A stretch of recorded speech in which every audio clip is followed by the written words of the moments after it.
Just in, Ripple's CTO says even a $10,000 price for XRP might be too low. Not too high, too low. That one comment sparked a wave of speculation, but if you really understand what XRP was designed for, it might not be that far-fetched. Because this isn't about hype, it's about function. It's about what happens when real money moves through real rails, and XRP is sitting at the center of it. So, a guy is walking home from work one day, and he's kind of thirsty, and he walks past the bar. He's like, oh, I'll just stop in the bar and get a drink. David Schwartz wasn't tossing out $10,000 to go viral, he was making a point. XRP wasn't built to moon off hype, it was built to move value, trillions in global transactions in real time. If that happens at scale, a low price isn't just unrealistic, it's unsustainable. The higher the flow, the higher the price needs to be to absorb it. Start with FedWire. The US system moves $4.2 trillion a day. Its successor, FedNow, designed for real-time payments. Quietly, Ripple is right there. RLUSD, XRP, all potential fits. Think about the rails being laid. If even a fraction of those trillions flows through Ripple tech, we're no longer talking about $XRP. We're talking about settlement-grade pricing. Now zoom out.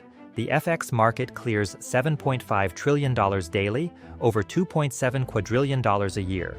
It's a web of currency swaps that bleeds billions in friction fees. Banks lose 0.5% to 2% every time value crosses borders. What happens if XRP starts routing just 5% of that volume? The savings are brutal. $18.75 billion in daily fees could shrink to $187 million using XRP. Institutions aren't dumb. They see that delta. It's fantastic. Hidden Road has active OTC out of London. We're a Hidden Road client. We intend to support them as much as we can. Then came Hidden Road, Ripple's latest power move, a prime broker clearing $3.5 trillion per year, now tied into XRP and RLUSD. But this isn't just back-end custody. They're running full post-trade flows through the XRP ledger, with 300 institutional clients watching closely. The bridge between crypto and TradFi isn't coming, it's here. Ripple already operates in 70-plus payout markets. They've touched 90% of the global FX corridors, and they're not stopping. Wherever banks are bleeding fees, Ripple's value prop lands. It's not about replacing SWIFT, it's about eating its inefficiencies. Volante, Teos, CGI.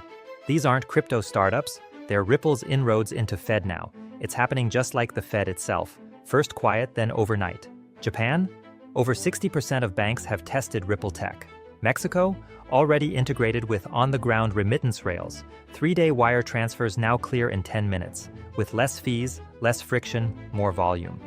The XRP ledger isn't just a payments layer, it's becoming finance's TCP/IP, with the interledger protocol bridging banks, currencies, and tokenized assets in real time. Millions of TX per second. ISO 2022 ready, AML compliant, banks aren't resisting it, they're onboarding. Stablecoins, getting bipartisan green lights in the US. With credit card fees still wrecking merchants, officials are warming up to faster rails. RLUSD sits at the center, Ripple's tool for tokenized fiat. Why build your own stablecoin when Ripple's is ready, regulatory aligned, and interoperable? And it's not just one token.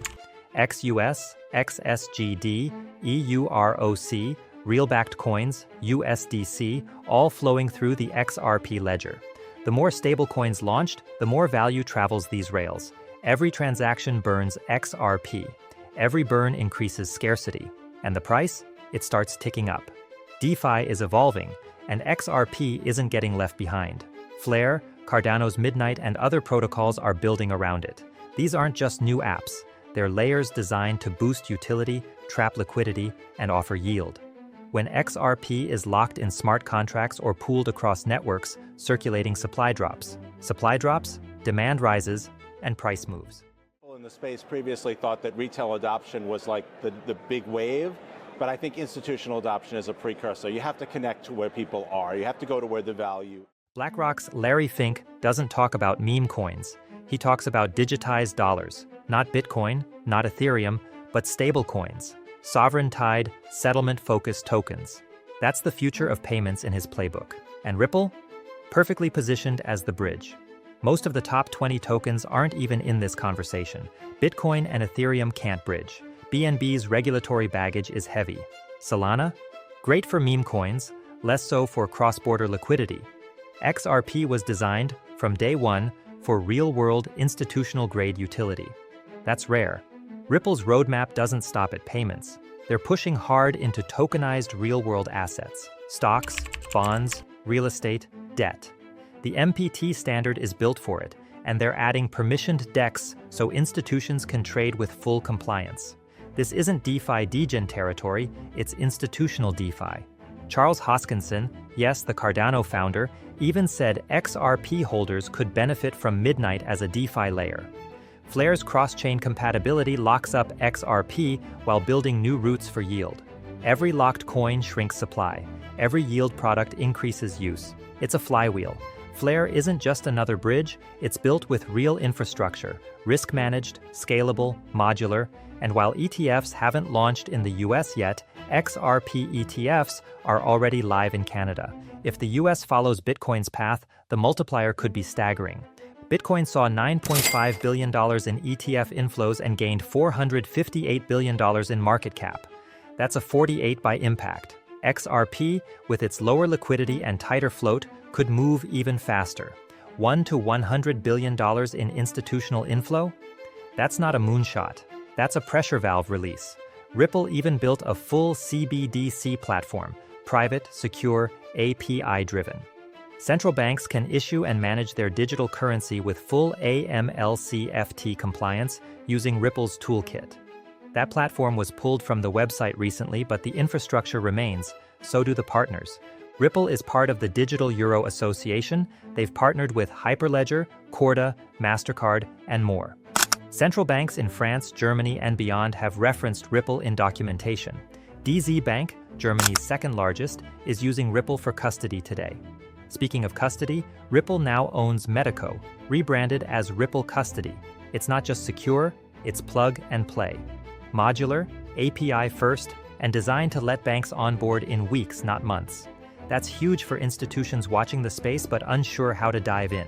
And yes, Ripple is working with BlackRock. Their goal? Tokenizing US Treasuries, a $142 trillion global market. Just 5 to 10% of that flowing through the XRP ledger? We're not talking about 5 XRP anymore. We're talking hundreds. ISO 2022 goes live in the US on July 14th. Ripple is already compliant, the infrastructure is here, the only thing missing? Full regulatory clarity, and that's coming fast. 2 more SEC lawyers just walked from the Ripple case. Some say it's promotions, others say it's a quiet exit before defeat. Either way, it's a sign that things are shifting.